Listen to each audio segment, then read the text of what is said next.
So let's get started. I got a dog in the background. I don't, you feel me? So, It's recording now. You good? all right. So you watching Strictly Basketball Podcast, episode 14. I got a special guest. So introduce yourself. Tell me about yourself, and tell me about. Hey, how you doing? My name is James Washington. I'm the owner of Indianapolis Royals. The Indianapolis Royals is a professional women's basketball team. We're part of the IPWBL, based out of Indianapolis, Indiana. So, tell me about the professional basketball team. Tell me when the season about to start. So, give me information based on the organization, the season. Uh, how did you get started coaching women's basketball? Our season starts. The season starts in June, ends in August. This year is our second year. I say it's our championship year. Our first home game is June 22nd. This year we're playing the home games at New Augusta Public Academy. That's on the west side of Indianapolis. And how I got started in women's basketball, I've been coaching for the past 15 years, West boys and region. girls. Say it again. Yeah, in the Midwest region, based in Yeah, Indianapolis, right? Midwest region. My fault, Midwest region. So far as how I got started, I came across the league and I talked to Miss Jordan. We had good conversations. I asked her, I said, who has a team in Indiana or the Midwest? She named a couple of teams and she gave me an opportunity to build in Indianapolis. And from there, we've just been moving forward. That's great. That's great. So like some of your standout players, what players on the team feel like that's going to turn into great players, that's going to pursue their career like overseas and bigger like to go overseas, the WNBA. So tell me your standout players that you feel like that's very talented now. So give me info based on your standout players. You feel like that's going to turn into be great players. We got three players coming back and rebuilding also as well. We have trials April 13th. The first player, Jessie Key, we call her J Money. I call her triple threat. Like she can do anything on the basketball court. She can play point guard. She can play the two. She can play the three. She can play the four. She can play the five as well. What's her Plays name again? defense. Say it again. What's her name again? Jessie Key. I gotta get her on a podcast. You can set. Hey, I'm a holler so you can, man. As far as that, her tenacity, You play could definitely. strong. As far as your cutthroat player, that's how I describe her. Then I go to my next player, Elena Lawson, call her Rondo. So, but this is your defensive stopper. So basically, you got that point guard coming down. You know, the point guards that harass the point guards on defense. That's her knocking down the threes. Then my other player, we got Bentley Grooms. We call her Big Body. Reason we call her Big Body. So basically, she can go to the hole, bump you, knock you down, cross you over, hit the 15-footer, and lock you up. And this year is special to me as far as the learning process. They started rookies last year. As far as the growth I've seen them do, I know they can lead a team. We call this our championship. Those will be the three main players leading our team this year. That's great. So, how's your skill development? How's your training based on the organization, the team? How like the skill development and the training? So, speak based on that. That starts after April 13th. That's when I put them in the war room. I get them ready. As far as me, I'm a no nonsense coach. As far as the conditioning part, and as far as we're a fast paced team. So if you can't run, can't use you. Can't play defense, I can't use you. You're not a team player, I can't use you. As far You're as not, getting them ready after April 13th, we you're not on board. coachable. You're not coachable. I can't use you. Now, Yep. if you ain't coach, you can't even come to try it. To me, So I'm an don't energy person. I can read you before you say anything. coachable. Don't waste your time to come. Don't Word. even fill out. Don't even fill out on the website. There ain't no point. Yeah, because every I learned. I played basketball. I did AAU, little college. I got my first trophy at 10, my second at 11. And I always learned, like you, my pops told me, you gotta always be coachable. Coach, always looking for a player that's coachable, that talk on defense, that hustle, that like to run. The coach need a player that could do everything. That's an energy player. You feel me? I'm And the big on biggest thing having a listening ear. Most people don't have it. at all. It's crazy. Mm-hmm. Yeah. So like speak of base. So how did you get started with basketball? Like who impacted you in basketball? How did you get started with playing? Like who inspired you to play basketball? So tell me about like how did that get started for you? Well, I was playing when I was 6. They have a church out here called Tab. So basically, everybody play that tab. Well, for playing that tab, To the basically Midwest. playing it. I gotta come to the Midwest. Say it again. I said I gotta come to the Midwest. I'm from New York. But finish what you were saying. Yeah, so basically at Tab, we plays like a recreational church league. Basically, they deal with the youth. Then from there, Douglas Park. To me, I got all my games from Douglas Park. So the guys that didn't make it to the league, the guys that didn't go to the college, it's like they had knowledge. Like, okay, you do it. Since I ain't make it, you make it. And as far as that, at Douglas Park, you can play inside or outside. So either day, somebody's talking crazy, want to hoop, inside court is booked, or you can go outside. And far as the guys I played with Douglas Park was an impact on how I play now. Also, I went to Tech High School. To me, Tech High School is like a boot camp for me, as far as basketball. Like a boot camp. Boot camp. As far as basketball, you had to wait your turn. So most high schools, you can come beat a man. At Tech, you had to earn your stripes. At what age you started playing basketball? At what age you first picked up a basketball? How old was you? Like at what age? Like I would say about 6. 6 years old? At 6? Yep, 6. Yep. Because I Tech, you know, the bitty balls, the little court.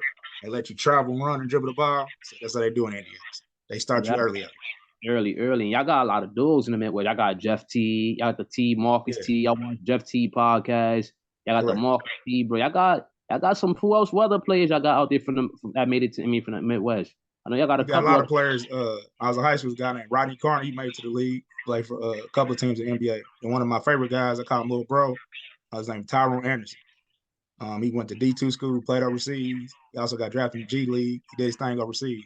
And as far as dudes come out of Tech doing their thing, that's one of my favorite players. So I would say Tyrone Anderson from Tech. That's great. So did you play middle school basketball? Like before high school, did you play middle school, like middle school? How was your middle school experience in basketball? Okay, so how it was, I grew up Douglas Park on the east side. My middle school was right next to the high school. So I went to Harshman 101. So all the dudes that played in 8th grade year, we all played on the freshman team at Tech. Then we ended up playing JV and varsity. So it's kind of like a grooming experience. It was cool. So you played So you started early. You was really doing it early. Yeah, I'm trying. So then, so how was that transition from your 8th grade year going into high school? So how was that transition for you? Like leaving 8th grade, I thought I was the coldest man smoke, right?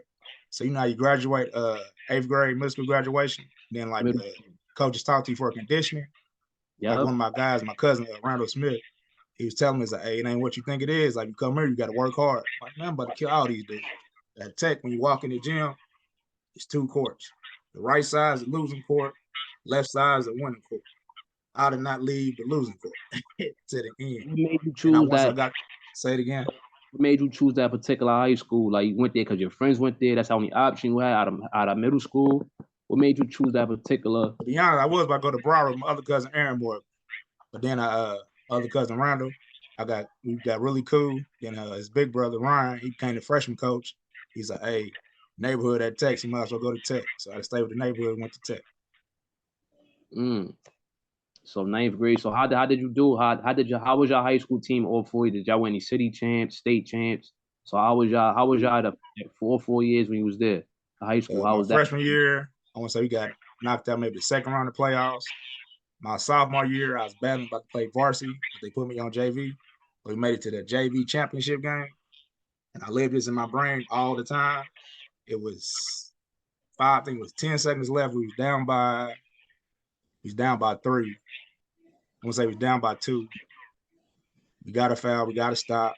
Then somebody shot free throws, they scored. Then they came down, they missed, and was about 6 seconds left, right? So then they're shooting free throws. We're down by 1. Forrest got the rebound, passed me the ball, sprint down full court. Instead of me going for the layup, I want to go for the win for the 3. Shot the 3, end up missing. And so then from there, So this your sophomore year, right? Sophomore year. Then from there, that last second shot haunted me. The next year, my junior year, playing varsity, we went to the city championship again. Lost by another last second shot. In my senior year, same thing. You had to go off. I know you're thinking in your mind now. This is my senior year.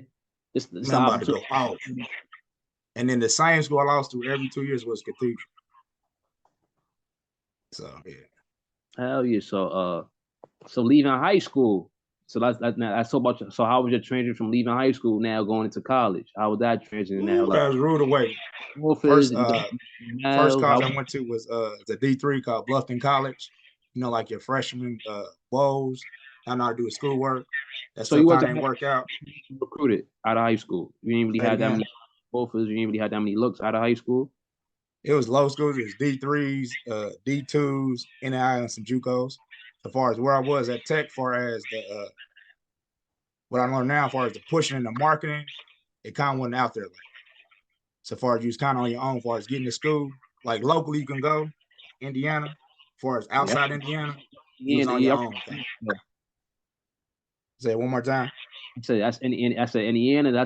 You from Indiana, I'm from New York, so I know how that is and what you Yeah, it's like speaking. people try to get you stay local, and me is like I'm gonna go against the grain. I'm gonna go outside, and then going outside, I kind of experienced like what they really hoop like. So I went to Ohio. I didn't expect they got dudes dunking from Ohio. I'm like, man, it's not the case. Then you got dudes from Cali. Yeah, I went from Bluffton. I went to Joliet Junior College. To me, that taught me about real hooping. I met dudes from Your Chicago. second, your second after your first college, your second college, or it's your first? It's still your freshman year. No, this is my freshman year. So basically, my freshman year, and at the time I had a son on the way, but I had a stillbirth that kind of like messed me up. So I kind of like went back home to get my mind right. Got my mind right. So then I went to Joliet Junior College. Mm. That's like probably make 45 minutes outside Chicago. Then up there, you got everybody up there. To me, I'm used to Indiana dudes, Kentucky dudes, maybe Ohio dudes. I see you was bouncing around a little bit in college. I see like you was transferring different house. So how was that for you, like leaving different schools, bouncing around? I speak on this based on a lot. A lot of players go to college and they not really at a stable college. You see a lot of uh players coming from high school bouncing around in college. So how was that for you, like leaving different, bouncing around, going to different schools, playing under different coaching staffs and stuff like that? To me, I blame me for as being prepared school wise. I wasn't ready. As far as if I was prepared school wise, I would have stayed at that first school. And then, as far as going to Joliet, that's the first time I understood as far as how D1 works. Because most of the guys at Joliet, they were D1 recruits, but the D1 school sent them there because of their grades or because of whatever situation. Academic, because you know a lot of players, it'd be a lot of talent. I don't play ball with a lot of talented ball players. A lot of them be really talented, but they academic. They Yep. not they feel me. They could be good players, but they not really there in the classroom. That's the main important thing. Being a student athlete. That's the main thing. We are that more as coaches and influencers, entrepreneurs need to speak about being a student athlete. That come first. That's the main important thing. And then what most people don't speak about is like people always talk about the good things they did. Whereas me, I'm different. Like I had to mess up to be great. Like I didn't Yep. work hard. Most people work hard to be great. I did opposite. I went down, then up. And then what I tell people now, like if you mess up and go down, you can always come up. It's just That's you part can't of give up. perseverance. You have to Correct. persevere through things. Correct. Persistent, having perseverance, doing something not working out, but you're still working hard to chase your goals and Correct. to achieve your goals and be successful. Because we all go through obstacles, setbacks, adversity in life, but it's how you overcome your obstacles. And like I said, perseverance. That's the main thing. Persevering through all of the hate, all the downfalls, people talking. You know, it's going to be hate in basketball. It's going to be people, oh, yeah, this person. But all that should be fuel to your fire to keep grinding and working hard. You feel me? And then another thing, far as this person's journey is not your journey. It won't be the same. His journey might have been smooth.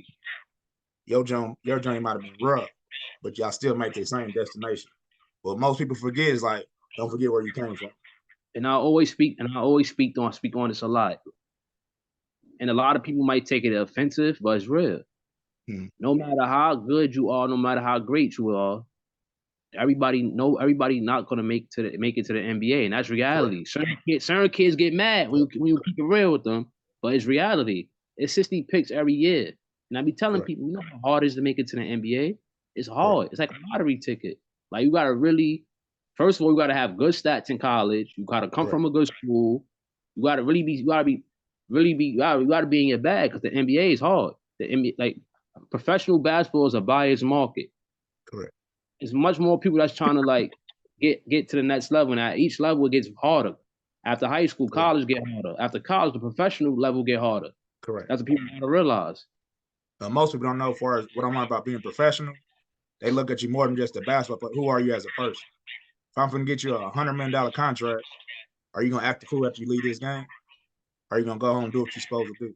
And then the biggest thing, how can I market you? If I got little kids looking at you, what are you doing? And then the next biggest thing for who we are as a person, how you carry yourself. Your So if you carry personality. yourself the wrong way, you're not going to make it to them. If you ever wonder, if you watch the draft or the draft previous, you always wonder why do some dudes don't get drafted? Because they character. So to me, if your character's on point and you hoop and you take it serious, you got a chance. But even that chance, some of them don't even make it. Because So in New York City, we got a lot of great basketball players, a lot of great players that That was great. We got Momo Jones. He with the Iona. We Mm. got Chuck Bryan. We got a lot of great players that was good, but really didn't make it to the NBA. That was good. We had like in New York, we got so Ali Mo, the black Ali Mo from Harlem. He a That was street my ball dude. My man, one was my favorite dude. Ali Mo. You heard of Ali Black Mo? Widow. Yeah, out the Black Widow. God rest his soul. He passed away. He from Harlem. Yeah. He was Mm. great. We had a lot of great players that didn't make it.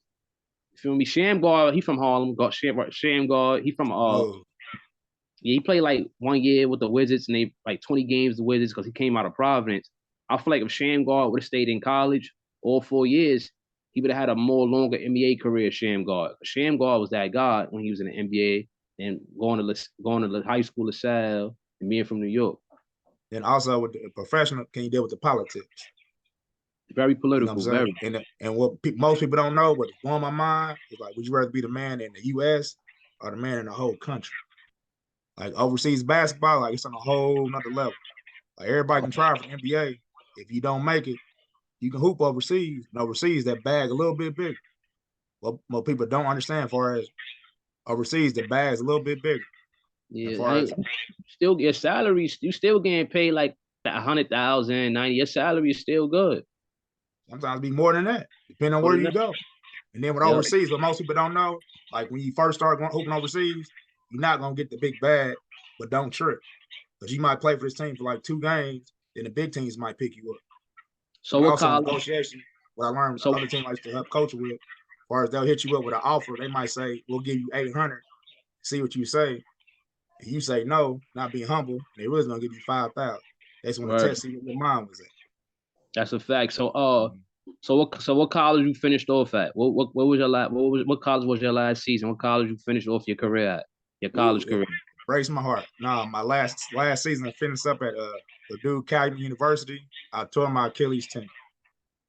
So this is So what you happened. For as I tore so my you Achilles tendon my junior year, came all the way back to play my senior year. Then, far as most people don't know, it's quite a crazy story. I worked all the way back to walk, to run, to jump, to coming off the bench, to being a 6 man, to starting. It was in December. Ended up happening. All the so how players on the team didn't how was pass your their grades. They ended up canceling the season. so how was your stats your last year? How much did you average off the bench? Did you win any awards in college? Like any accolades you won in college? I Like probably averaged 8, 8, and 8, to be honest. Or you ain't get to win no accolades and nothing for college, no, like college. the biggest thing where I messed up because of my grades, I never got there. So my whole college career, I played half a season. I never played a whole college season. That's why I tell my sons now, like, get your grades. Don't be like your pops. You got sons that play ball now? They ain't got any sons that's in Oh college man, that they cold. Who they smoking? Hey, I got one of the top eighth graders in I would say in the world in the country. Yeah, my oldest son's he's a freshman. I gotta get them on my podcast. I gotta Oh get yeah, we can everything. do that. I'm gonna shout their names. Jaden Washington, hey, point guard, hey, leader, jumper, cross you, rebound. He a freshman at the Buff. My youngster, call him Skinny. He's an eighth grade at New Augusta. He's your 1 man press. So far as you know, Patrick Beverly, you know what's up, boy Murray from Atlanta. He's a mix of both of them. But he played like Kyrie with the handles. Kyrie, my favorite player. I love Kyrie. You saw he just did yesterday. That left hand floater. Kyrie is Right. so he's in my opinion, I think he's the most skilled player I ever seen. He's so skilled. Kyrie can do Correct. everything. And then one of my favorite players, Iverson, he said Kyrie got the best handles. So to me, Yeah. that I had to give it to him. That's the And guy, right? I'm a big Allen Iverson fan. Correct. Allen Iverson had a wonderful career. I feel like if AI had like another superstar player playing alongside with him, he would have won the ring. You feel me? Because he was Finals MVP in 2001, league MVP. He led the league in scoring 4 years in a row, averaging over 30. So AI, he changed the game, and not even that, he brought his authentic trend to the game. Like he He is has himself. Correct. the headband, the arm sleeves. Like AI was his authentic self in the early 2000s. That's why I'm a big AI fan. And I feel like the But, NBA, I feel like the NBA blackballed Allen Iverson but a to be little bit. honest, that's how the NBA is now as a whole. He started all it. So everybody moves now. Iverson was like that, but the NBA didn't want that. But everything got to come with time and change. But the God is always LeBron. That's So my dude right there. after college, did you play any professional? You played in any professional leagues, some pro leagues, or How was it for you after you graduated college? Did you finish with your degree? No, I ain't finished. You didn't get to finish? No, I ain't get to finish. So you ain't pursue like professional basketball after college, or you just after college All you right. want to pursue coaching? This is what happened after college. I tried to try out for different overseas basketball camps, the combines. But to me, I didn't wasn't in shape like I was supposed to be in shape. I kind of took it for granted, like I can just walk in and do my thing. As far as it was a trial camp out there in Pennsylvania. Out there, y'all got dudes like 6'8", 6'9", 6'7", they point guards and shooting guards. As far as that, I came back home, and when I found out, I fell into a coaching position. I was a teacher assistant at an IPS school here. They were looking for an assistant coach at the time. I just Yeah, tried it out, not knowing I'd fall in love with it to where, yeah, all right, coaching is my thing. So far, I yeah. coach from babies to elementary, middle school, high school. I don't think I haven't coached is college. As far as from babies to grown man or grown woman, I've coached all of it. And so you've been coaching for 15 years in total overall, 15 years, right? Yeah, it'll be 16 this year. So tell me a little about your coaching journey. Like tell me about how it been for you overall coaching 15 years. Like To me, what most people, as far as you inspired to be a head coach, I was assistant coach for a while. When I finally became a head coach of the team I was coaching with, I got the big head. What I mean by the big head is like, okay, everything I say goes, y'all got to listen. And then that backfired to where for like 3 years, I'd have had a losing record. But then, far as it clicked with me like that, 5th year, different things happened. I had to be bumped to the assistant coach again. So now I'm back where I started. Now I'm seeing what the head coach is doing, what I was doing in the past. If you get what I'm saying. Then yeah, I was being too negative. I wasn't being positive. yeah, Then yeah, because with the owner I was in conflict with the owner. He always say, "Hey, if you had enough heart, you could lead this team." And that kind of rubbed me the wrong way. But then when I thought about it, I was like, okay, my life wasn't together at the time when I was coaching. That's why you was losing. Once your life in order, your coaching gonna be in order. yeah. And then Coaching from is there, it's like positive vibes. I got my podcast in motion. This is episode 14 right now, but I wish we could do it in person because I'm based in Harlem, but you know I had my podcast and it's called Hansborough Recreation Center, Mm-hmm. but they renovating the podcast space, so I gotta find another location where I can start recording and shooting again. And like I said, I could take a trip out there. We can meet in person in You come out here to Indianapolis. the west side, man. We got you, man. West side of Indianapolis, man. We got the donuts, we got the chicken. We good. I, We got you. I know if I come out there, you're gonna show me some love. That's a fact Hey, for I'm sure. gonna take the long donuts, get some chicken. You feel me? Party. Hey, my cousin DJ Young. Hey, we got it going out here. I said, if you got gear, provide me. Let me know if you got gear for We me. on after try. Hey, I got this 2nd year championship run. I got everything. Soon as after trials, I'm putting everything out there. I know you got me with the gear if I come out there. With Or like, t-shirt size, shirt size. You want a jersey? What number you got? As long as ain't none of my players' jersey, we're gonna send you a jersey. hell yeah. That's what I say. Yeah, it's love, it's all luck. I'm from Harlem. You feel me? I'm from Harlem, the home of Dipset, Cameron, Joel Santana, Mace, Diddy. He from Harlem, but there's a lot. I don't want to speak based on him, but yeah, Harlem, we got a lot of legends in Harlem. You see, I got the hat, man. I see y'all. I see y'all. Yeah, you been out here to New York? You been in New York before? You I've been been out here? past there, man. I went to what's that? The Basketball Hall of Fame in Connecticut. I drove through there before I was being in there hooping. I I bring want out to take my sons to the Rucker.